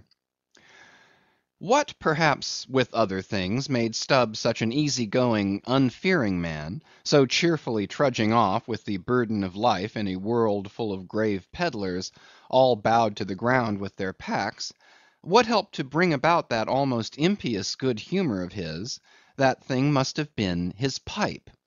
For like his nose, his short black little pipe was one of the regular features of his face. You would almost as soon have expected him to turn out of his bunk without his nose as without his pipe. He kept a whole row of pipes there ready loaded, stuck in a rack, within easy reach of his hand, and whenever he turned in, he smoked them all out in succession, lighting one from another to the end of the chapter, then loading them again to be in readiness anew. For when Stubb dressed, instead of first putting his legs into his trousers, he put his pipe into his mouth. I say this continual smoking must have been one cause, at least, of his peculiar disposition, for every one knows that this earthly air, whether ashore or afloat, is terribly infected with the nameless miseries of the numberless mortals who have died exhaling it. And as in a time of cholera some people go about with camphorated handkerchiefs to their mouths, so likewise against all mortal tribulations, Stubb's tobacco smoke might have operated as a sort of disinfecting agent. The third mate was Flask, a native of Tisbury in Martha's Vineyard, a short, stout, ruddy young fellow, very pugnacious concerning whales, who somehow seemed to think that the great leviathans had personally and hereditarily affronted him, and therefore it was a sort of point of honor with him to destroy them whenever encountered. So utterly lost was he to all sense of reverence for the many marvels of their majestic bulk and mystic ways, and so dead to anything like an apprehension of any possible danger from encountering them, that in his poor opinion the wondrous whale was but a species of magnified mouse, or at least water rat, requiring only a little circumvention and some small application of time and trouble in order to kill and boil. This ignorant, unconscious fearlessness of his made him a little waggish in the matter of whales. He followed these fish for the fun of it, and a 3 years' voyage round Cape Horn was only a jolly joke that lasted that length of time. As a carpenter's nails are divided into wrought nails and cut nails, so mankind may be similarly divided. Little Flask was one of the wrought ones, made to clinch tight and last long. They called him King Post on board the Pequod, because in form he could be well likened to the short square timber known by that name in Arctic whalers, and which by the means of many radiating side timbers inserted into it, serves to brace the ship against the icy concussions of those battering seas. Now these three mates, Starbuck, Stubb, and Flask, were momentous men. They it was who by universal prescription commanded 3 of the Pequod's boats as headmen, in that grand order of battle in which Captain Ahab would probably marshal his forces to descend on the whales. These 3 headsmen were as captains of companies, or being armed with their long, keen whaling spears, they were as a picked trio of lancers, even as the harpooneers were flingers of javelins. And since in this famous fishery each mate or headsman, like a Gothic knight of old, is always accompanied by his boat steerer or harpooneer, who in certain conjunctures provides him with a fresh lance, when the former one has been badly twisted, or elbowed in the assault; and moreover, as there generally subsists between the two a close intimacy and friendliness, it is therefore but meet that in this place we set down who the Pequod's harpooneers were, and to what headsman each of them belonged. First of all was Queequeg, whom Starbuck, the chief mate, had selected for his squire, but Queequeg is already known. Next was Tashtego, an unmixed Indian from Gayhead, the most westerly promontory of Martha's Vineyard, where there still exists the last remnant of a village of red men, which has long supplied the neighboring island of Nantucket with many of her most daring harpooneers. In the fishery they usually go by the generic name of Gay Headers. Tashtego's long, lean, sable hair, his high cheekbones, and black rounding eyes, for an Indian oriental in their largeness, but Antarctic in their glittering expression, All this sufficiently proclaimed him an inheritor of the unvitiated blood of those proud warrior hunters, who, in quest of the great New England moose, had scoured, bow in hand, the aboriginal forests of the Main. But no longer snuffing in the trail of the wild beasts of the woodland, Tashtego now hunted in the wake of the great whales of the sea, the unerring harpoon of the sun fitly replacing the infallible arrow of the sires. To look at the tawny brawn of his lithe, snaky limbs, you would almost have credited the superstitions of some of the earlier Puritans, and half believed this wild Indian to be a son of the prince of the powers of the air. Tashtego was Stubb, the second mate's squire. Third among the harpooneers was Daggoo, a gigantic coal-black negro savage with a lion-like tread, an Ahasuerus to behold. Suspended from his ears were two golden hoops, so large that the sailors called them ring bolts, and would talk of securing the topsail halyards to them. In his youth Daggoo had voluntarily shipped on board a whaler, lying in a lonely bay on his native coast, and never having been anywhere in the world but in Africa, Nantucket, and the pagan harbors most frequented by whalemen, and having now led for many years the bold life of the fishery in the ships of owners uncommonly heedful of what manner of men they shipped, Daggoo retained all his barbaric virtues, and erect as a giraffe, moved about the decks in all the pomp of 6 feet 5 in his socks. There was a corporeal humility in looking up at him, and a white man standing before him seemed a white flag come to beg truce of a fortress.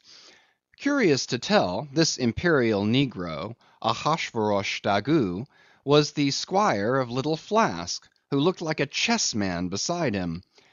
As for the residue of the Pequod's company, be it said that at the present day not more than 1 in 2 of the many thousand men before the mast employed in the American whale fishery are Americans born, though pretty nearly all the officers are. Herein it is the same with the American whale fishery as it is with the American army and military and merchant navies, and the engineering forces employed in the construction of the American canals and railroads. The same, I say, because in all these cases the native American liberally provides the brains, the rest of the world is generously supplying the muscles. No small number of these whaling seamen belong to the Azores, where the outward bound Nantucket whalers frequently touch to augment their crews from the hardy peasants of those rocky shores. In like manner, the Greenland whalers sailing out of Hull or London put in at the Shetland Islands to receive the full complement of their crew. Upon the passage homeward they drop them there again. How it is, there is no telling, but islanders seem to make the best whalemen. They were nearly all islanders in the Pequod. Isolatos, too, I call such, not acknowledging the common continent of men, but each isolato living on a separate continent of his own. Yet now, federated along one keel, what a set these isolatos were! An Anacharsis Cloots deputation from all the isles of the sea, and all the ends of the earth, accompanying old Ahab in the Pequod, to lay the world's grievances before that bar from which not very many of them ever come back. Black little Pip, he never did. Oh no, he went before. Poor Alabama boy! On the grim Pequod's forecastle you shall ere long see him, beating his tambourine, prelusive of the eternal time, when sent for, to the great quarter-deck on high, he was bid strike in with angels, and beat his tambourine in glory. Called a coward here, hailed a hero there. End of chapters 26 and 27. Chapter 28. Ahab. For several days after leaving Nantucket, nothing above hatches was seen of Captain Ahab. The mates regularly relieved each other at the watches, and for aught that could be seen to the contrary, they seemed to be the only commanders of the ship; only they sometimes issued from the cabin with orders so sudden and peremptory, that after all it was plain they but commanded vicariously. Yes, their supreme lord and dictator was there, though hitherto unseen by any eyes not permitted to penetrate into the now sacred retreat of the cabin. Every time I ascended to the deck from my watches below, I instantly gazed aft, to mark if any strange face were visible; for my first vague disquietude touching the unknown captain, now in the seclusion of the sea, became almost a perturbation. This was strangely heightened at times by the ragged Elijah's diabolical incoherences uninvitedly recurring to me, with a subtle energy I could not have before conceived of.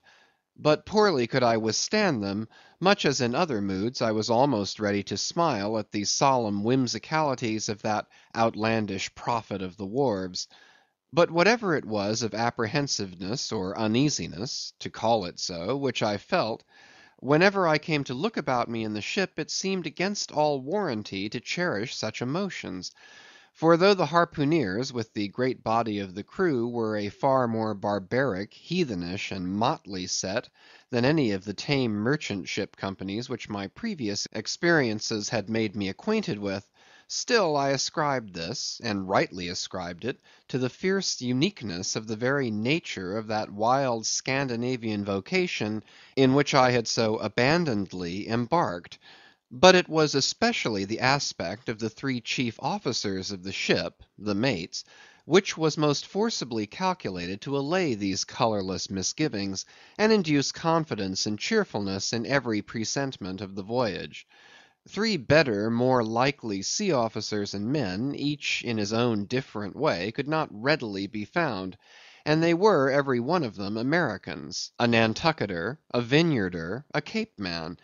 Now, it being Christmas when the ship shot from outer harbor, for a space we had biting polar weather, though all the time running away from it to the southward; and by every degree and minute of latitude which we sailed, gradually leaving that merciless winter and all its intolerable weather behind us.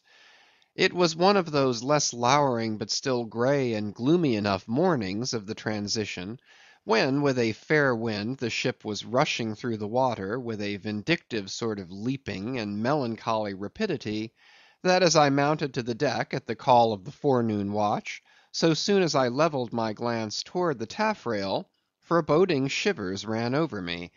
Reality outran apprehension. Captain Ahab stood upon his quarter-deck. There seemed no sign of common bodily illness about him, nor of the recovery from any. He looked like a man cut away from the stake, when the fire has overrunningly wasted all the limbs without consuming them, or taking away one particle from their compacted, aged robustness. His whole high, broad form seemed made of solid bronze, and shaped in an unalterable mould like Cellini's cast Perseus. Threading its way out from among his grey hairs, and continuing right down one side of his tawny, scorched face and neck, till it disappeared in his clothing, you saw a slender rod-like mark, lividly whitish. It resembled that perpendicular seam sometimes made in the straight lofty trunk of a great tree, when the upper lightning tearingly darts down it, and without wrenching a single twig, peels and grooves out the bark from top to bottom, ere running off into the soil, leaving the tree still greenly alive, but branded. Whether that mark was born with him, or whether it was the scar left by some desperate wound, no one could certainly say. By some tacit consent throughout the voyage, little or no allusion was made to it, especially by the mates. But once Tashtego senior, an old Gayhead Indian among the crew, superstitiously asserted that not till he was full 40 years old did Ahab become that way branded, and then it came upon him not in the fury of any mortal fray, but in an elemental strife at sea. Yet this wild hint seemed inferentially negatived by what a grey Manxman insinuated, an old sepulchral man, who having never before sailed out of Nantucket, had never ere this laid eye upon wild Ahab. Nevertheless, the old sea traditions, the immemorial credulities, popularly invested this old Manxman with preternatural powers of discernment, so that no white sailor seriously contradicted him when he said that if ever Captain Ahab should be tranquilly laid out, which might hardly come to pass, so he muttered, then whoever should do that last office for the dead would find a birthmark on him from crown to sole. So powerfully did the whole grim aspect of Ahab affect me, and the livid brand which streaked it, that for the first few moments I hardly noted that not a little of this overbearing grimness was owing to the barbaric white leg upon which he partly stood. It had previously come to me that this ivory leg had at sea been fashioned from the polished bone of a sperm whale's jaw. "Aye, he was dismasted off Japan," said the old Gay-Head Indian once, "but like his dismasted craft, he shipped another mast without coming home for it. He has a quiver of 'em." I was struck with the singular posture he maintained. Upon each side of the Pequod's quarter deck, and pretty close to the mizzen shrouds, there was an auger hole, bored about half an inch or so into the plank. His bone legs steadied in that hole, one arm elevated and holding by a shroud, Captain Ahab stood erect, looking straight out beyond the ship's ever-pitching prow. There was an infinity of firmest fortitude, a determinate, unsurrenderable willfulness in the fixed and fearless forward dedication of that glance. Not a word he spoke, nor did his officers say aught to him, though by all their minutest gestures and expressions they plainly showed the uneasy, if not painful consciousness of being under a troubled master eye. And not only that, but moody, stricken Ahab stood before them with a crucifixion in his face, in all the nameless, regal, overbearing dignity of some mighty woe. Ere long, from his first visit in the air, he withdrew into his cabin. But after that morning he was every day visible to the crew, either standing in his pivot hole, or seated upon an ivory stool he had, or heavily walking the deck. As the sky grew less gloomy, indeed began to grow a little genial, he became still less and less a recluse, as if when the ship had sailed from home, nothing but the dead wintry bleakness of the sea had then kept him so secluded. And by it came to pass that he was almost continually in the air. But as yet, for all that he said or perceptibly did on the at last sunny deck, he seemed as unnecessary there as another mast. But the Pequod was only making a passage now, not regularly cruising. Nearly all whaling preparatives needing supervision, the mates were fully competent to; so that there was little or nothing out of himself to employ or excite Ahab now, and thus chase away for that one interval the clouds that layer upon layer were piled upon his brow, as ever all clouds choose the loftiest peaks to pile themselves upon. Nevertheless, ere long, the warm, warbling persuasiveness of the pleasant holiday weather we came to, seemed gradually to charm him from his mood. For as when the red-cheeked dancing girls, April and May, trip home to the wintry misanthropic woods, even the barest, ruggedest, most thunder-cloven old oak will at least send forth some few green sprouts to welcome such glad-hearted visitants, so Ahab did, in the end, a little respond to the playful allurings of that girlish air. More than once did he put forth the faint blossom of a look, which, in any other man, would have soon flowered out in a smile. CHAPTER 29. Enter Ahab, to him Stubb. Some days elapsed, and, ice and icebergs all astern, the Pequod now went rolling through the bright Quito spring, which at sea almost perpetually reigns on the threshold of the eternal August of the tropic. The warmly cool, clear, ringing, perfumed, overflowing, redundant days were as crystal goblets of Persian sherbet, heaped up, flaked up with rose-water snow. The starred and stately nights seemed haughty dames in jewelled velvets, nursing at home in lonely pride the memory of their absent conquering earls, the golden helmeted suns. For sleeping man, 'twas hard to choose between such winsome days and such seducing nights. But all the witcheries of that unwaning weather did not merely lend new spells and potencies to the outward world. Inward they turned upon the soul, especially when the still mild hours of eve came on. Then memory shot her crystals as the clear ice most forms of noiseless twilights. And all these subtle agencies, more and more they wrought on Ahab's texture. Old age is always wakeful, as if, the longer linked with life, the less man has to do with aught that looks like death. Among sea commanders, the old greybeards will oftenest leave their berths to visit the night cloak deck. It was so with Ahab, only that now of late he seemed so much to live in the open air, that truly speaking his visits were more to the cabin than from the cabin to the planks. "It feels like going down into one's tomb," he would mutter to himself, "for an old captain like me to be descending this narrow scuttle, to go to my grave-dug berth." So almost every 24 hours, when the watches of the night were set, and the band on deck sentineled the slumbers of the band below, and when, if a rope was to be hauled upon the forecastle, the sailors flung it not rudely down as by day, but with some cautiousness dropped it to its place for fear of disturbing their slumbering shipmates; when this sort of steady quietude would begin to prevail, habitually the silent steersman would watch the cabin scuttle, and ere long the old man would emerge, gripping at the iron banister to help his crippled way.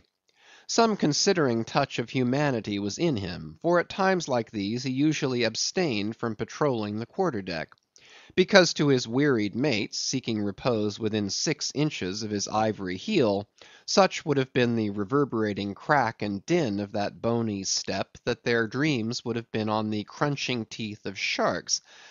But once, the mood was on him too deep for common regardings; and as with heavy lumber-like pace he was measuring the ship from taffrail to mainmast, Stubb, the old second mate, came up from below, with a certain unassured deprecating humorousness, hinted that if Captain Ahab was pleased to walk the planks, then no one could say nay, but there might be some way of muffling the noise; hinting something indistinctly and hesitatingly about a globe of tow, and the insertion into it of the ivory heel. Ah, Stubb, thou didst not know Ahab then. "Am I a cannon ball, Stubb," said Ahab, "that thou wouldst wad me that fashion? But go thy ways, I had forgot. Below to thy nightly grave, where such as ye sleep between shrouds, to use ye to filling one at last. Down, dog, and kennel."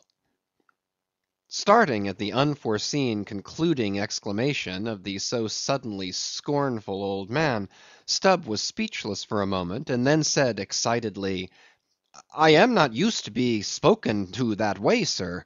I do but less than half like it, sir."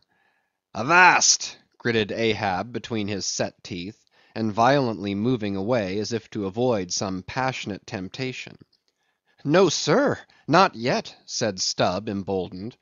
"I will not tamely be called a dog, sir." "Then be called 10 times a donkey, and a mule, and an ass, and begone, or I'll clear the world of thee."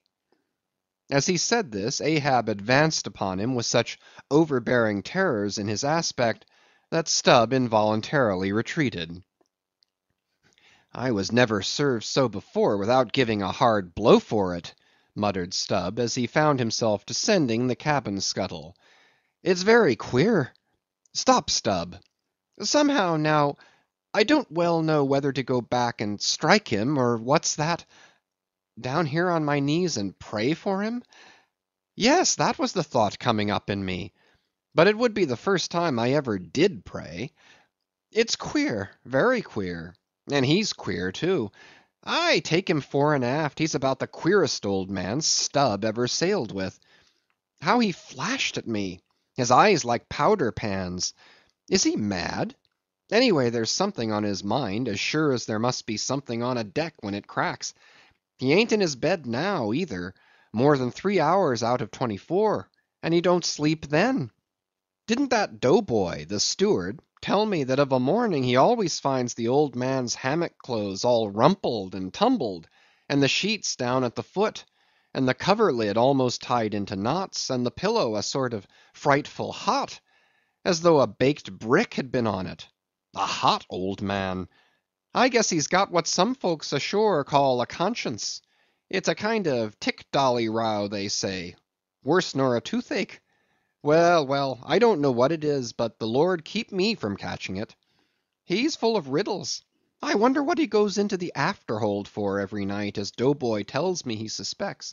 What's that for, I should like to know? Who's made appointments with him in the hold? Ain't that queer now? But there's no telling. It's the old game. Here goes for a snooze. Damn me, it's worth a fellow's while to be born into the world, if only to fall right asleep. And now that I think of it, that's about the first thing babies do. And that's sort of queer, too. Damn me, but all things are queer, come to think of 'em. But that's against my principles. Think not is my 11th commandment, and sleep when you can is my 12th. So here goes again. But how's that? Didn't he call me a dog? Blazes, he called me 10 times a donkey, and piled a lot of jackasses on top of that. He might as well have kicked me and be done with it. Maybe he did kick me, and I didn't observe it. I was so taken all aback with his brow, somehow. It flashed like a bleached bone. What the devil's the matter with me? I don't stand right on my legs. Coming afoul of that old man has a sort of turned me wrong side out. By the Lord, I must have been dreaming, though. How? But the only way is to stash it. So here goes to hammock again, and in the morning I'll see how this plaguey juggling thinks over by daylight. Chapter 30. The Pipe. When Stubb had departed, Ahab stood for a while leaning over the bulwarks, and then, as had been usual with him of late, calling a sailor of the watch, he sent him below for his ivory stool and also his pipe. Lighting his pipe at the binnacle lamp and planting the stool on the weather side of the deck, he sat and smoked. In old Norse times the thrones of the sea-loving Danish kings were fabricated, saith tradition, of the tusks of the narwhale. How could one look at Ahab, then, seated on that tripod of bones, without bethinking him of the royalty it symbolized? For a Khan of the plank, and a king of the sea, and a great lord of Leviathans, was Ahab. Some moments passed, during which the thick vapor came from his mouth in quick and constant puffs, which blew back again into his face. How now? He soliloquized at last, withdrawing the tube. This smoking no longer soothes. Ah, my pipe! Hard must it go with me if thy charm be gone. Here have I been unconsciously toiling, not pleasuring, aye, and ignorantly smoking to windward all the while. To windward, and with such nervous whiffs, as if, like the dying whale, my final jets were the strongest and fullest of trouble. What business have I with this pipe? This thing that is meant for sereneness, to send up mild white vapors among mild white hairs, not among torn iron-grey locks like mine. I'll smoke no more. He tossed the still-lighted pipe into the sea. The fire hissed in the waves. The same instant the ship shot by the bubble the sinking pipe made. With slouched hat, Ahab lurchingly paced the planks. Chapter 31. Queen Mab. Next morning Stubb accosted Flask. Such a queer dream, King Post, I never had. You know the old man's ivory leg? Well, I dreamed he kicked me with it, and when I tried to kick back, upon my soul, my little man, I kicked my leg right off. And then presto, Ahab seemed a pyramid, and I, like a blazing fool, kept kicking at it. But what was still more curious, Flask, you know how curious all dreams are, through all this rage that I was in, I somehow seemed to be thinking to myself that after all it was not much of an insult, that kick from Ahab. Why, thinks I, what's the row? It's not a real leg, only a false leg. And there's a mighty difference between a living thump and a dead thump. That's what makes a blow from the hand, Flask, 50 times more savage to bear than a blow from a cane. The living member. That makes the living insult, my little man. And thinks I to myself all the while, mind, while I was stubbing my silly toes against that cursed pyramid, So confoundedly contradictory was it all the while, I say, I was thinking to myself, what's his leg now but a cane? A whalebone cane. Yes, thinks I. It was only a playful cudgelling; in fact, only a whaleboning that he gave me, not a base kick. Besides, thinks I, look at it once; why, the end of it, the foot part, what a small sort of end it is; whereas if a broad‐footed farmer kicked me, there's a devilish broad insult. But this insult is whittled down to a point only. But now comes the greatest joke of the dream, Flask. While I was battering away at the pyramid, a sort of badger‐haired old merman, with a hump on his back, takes me by the shoulders and slews me round. "What are you about?" says he. Slid, man, but I was frightened. Such a phiz! But somehow next moment I was over the fright. "What am I about?" says I at last. "And what business is that of yours, I should like to know, Mr. Humpback? Do you want a kick?" By the Lord, Flask, I had no sooner said that, than he turned round his stern to me, bent over, and dragging up a lot of seaweed he had for a clout, what do you think I saw? Why, thunder alive, man, his stern was stuck full of marlin spikes, with the points out. Says I, on second thoughts, I guess I won't kick you, old fellow. "Wise Stubb," says he, "wise Stubb," and kept muttering it all the time, a sort of eating of his own gums like a chimney hag. Seeing he wasn't going to stop saying over his wise Stubb, I thought I might as well fall to kicking the pyramid again. But I had only just lifted my foot for it, when he roared out, "Stop that kicking!" "Hallo!" says I, "what's the matter now, old fellow?" "Look ye here," says he, "let's argue the insult. Captain Ahab kicked ye, didn't he?" "Yes, he did," says I, "right here it was." "Very good," says he, "he used his ivory leg, didn't he?" "Yes, he did," says I. "Well, then," says he, "wise Stubb, what have you to complain of? Didn't he kick you with right good will? It wasn't a common pitch‐pine leg he kicked with, was it? No, you were kicked by a great man, and with a beautiful ivory leg, Stubb. It's an honor. I consider it an honor. Listen, wise Stubb. In old England, the greatest lords think it great glory to be slapped by a queen, and made garter knights of. But be your boast, Stubb, that ye were kicked by old Ahab, and made a wise man of. Remember what I say. Be kicked by him. Account his kicks honors, and on no account kick back, for you can't help yourself, wise Stubb. Don't you see that pyramid?" With that, he all of a sudden seemed somehow, in some queer fashion, to swim off into the air. I snored, rolled over, and there I was in my hammock. Now what do you think of that dream, Flask? "I don't know, it seems sort of foolish to me, though." "May be, but it's made a wise man of me, Flask. Do you see Ahab standing there, sideways looking over the stern? Well, the best thing you can do, Flask, is to let the old man alone. Never speak to him, whatever he says. Hallo! What's that he shouts? Hark! Masthead there! Look sharp, all of ye! There are whales hereabouts. If you see a white one, split your lungs for him." What do you think of that now, Flask? Ain't there a small drop of something queer about that, eh? A white whale! Did ye mark that, man? Look ye, there's something special in the wind. Stand by for it, Flask. Ahab has that's bloody on his mind. But mum, he comes this way. End of chapters 28 to 31.